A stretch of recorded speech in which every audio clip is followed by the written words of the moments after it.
So, folks, the very first subject which we are going to start in our journey will be artificial intelligence. So, this is the syllabus which I have personally built up for you. So, देखते हैं the very first topic जो हम पढ़ेंगे इसमें will be artificial intelligence क्या होता है. Then the second topic will be types of AI. Types of AI will be divided into two parts. The first one is based on ability and the second is based on functionality. So based on ability में हम तीन type के AI देखेंगे. The first will be narrow AI.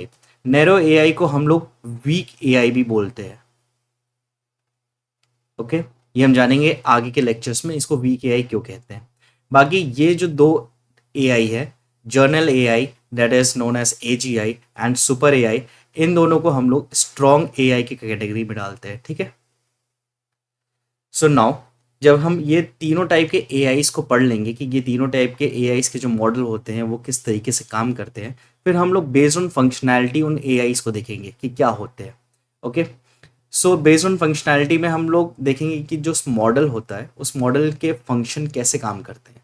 So the first one will be reactive machines, the second one will be limited memory, the third is theory of mind and the fourth functionality will be self awareness. So जब हम दोनों types के AI को पढ़ लेंगे तो हम लोग जंप करेंगे टाइप्स ऑफ सर्चेस पे.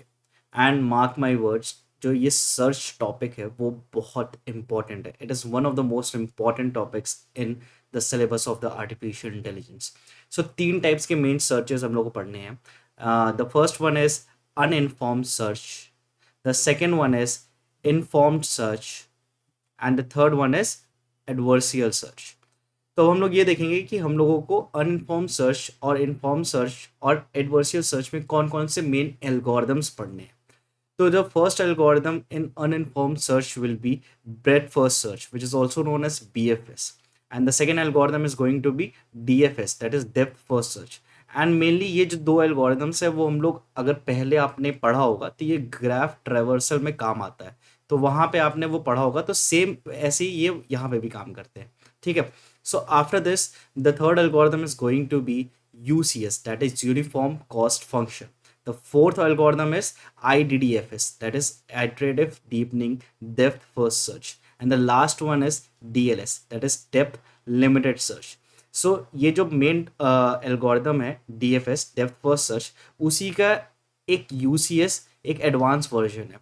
और फिर ये जो दोनों एल्गोरिदम्स है DLS और IDDFS, वो भी DFS के ही सिमिलर है बट थोड़ा सा अलग काम करते हैं.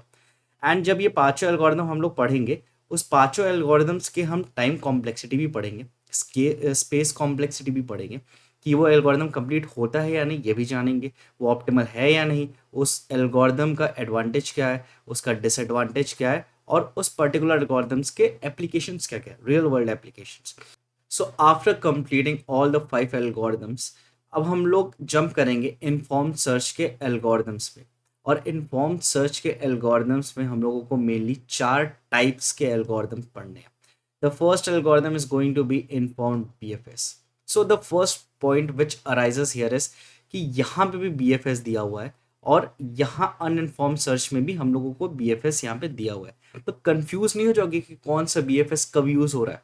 तो अब ये चीज़ ध्यान में रखना कि आगे के लेक्चर्स में जब मैं सिर्फ BFS बोलूँगा तो मैं किसकी बात कर रहा हूँ, अनइन्फॉर्म्ड BFS की. ठीक है.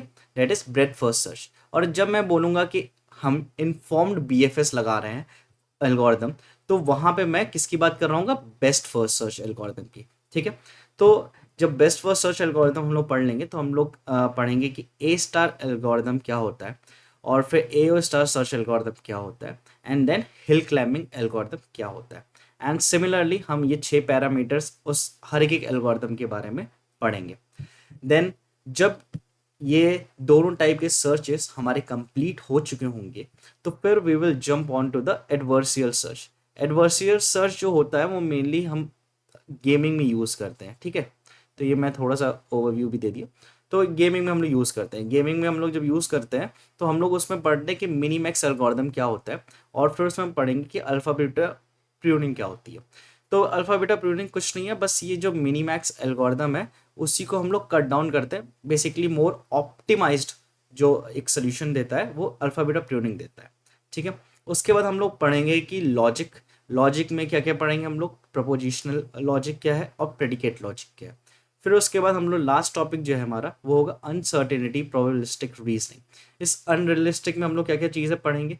First one will be the BBN, that is Bayesian belief network, and the second topic is probability distribution.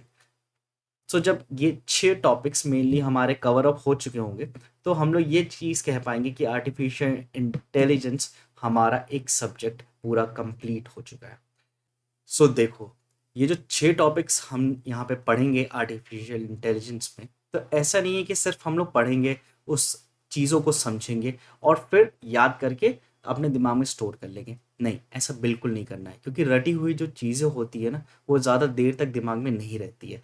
कुछ हफ्तों तक, या आप अगर बहुत ज़्यादा केपेबल हो तो आप 1 महीने तक ज़्यादा से ज़्यादा उस चीज़ को स्टोर करके रख सकते हो। But in this GATE examination there are overall 7 to 8 subjects. तो हर एक सब्जेक्ट की चीज़ों को रट के आपको अपने दिमाग में बैठाओ और फिर इतने महीने बाद जब आप पेपर देने जा रहे हो तो उस चीज़ों को रिकॉल करो, वो थोड़ा सा इम्पॉसिबल हो जाता है, ठीक है। तो उन चीज़ों को अपने दिमाग में रिटेन कैसे रख सकते हो आप, प्रॉब्लम सॉल्व करके। तो हर एक टॉपिक जब हम खत्म कर रहे होंगे तो उस टॉपिक्स के हम लोग ढेरों सारे क्वेश्चंस कर रहे होंगे। बिलीव मी, मैंने बहुत सारे क्वेश्चंस आप लोग के लिए बनाए हुए हैं। सो अगर आप उस क्वेश्चंस को अच्छे से प्रैक्टिस करते हो, जिस क्वेश्चन को आप नहीं समझ रहे हो तो उसको टिक मार्क करो, समझो उस क्वेश्चन को क्यों नहीं आ रहा है, कमेंट में पूछना आपकी ये क्वेश्चन और किस तरीके से सॉल्व हो सकता है। पूरी कोशिश करूंगा वो चीज़ें आपको और अलग अलग तरीके से समझाने की। But mark my words, practice will be the most important thing which is going to be very scoring for your gate examination. Okay, thank you, and let's meet in the next video.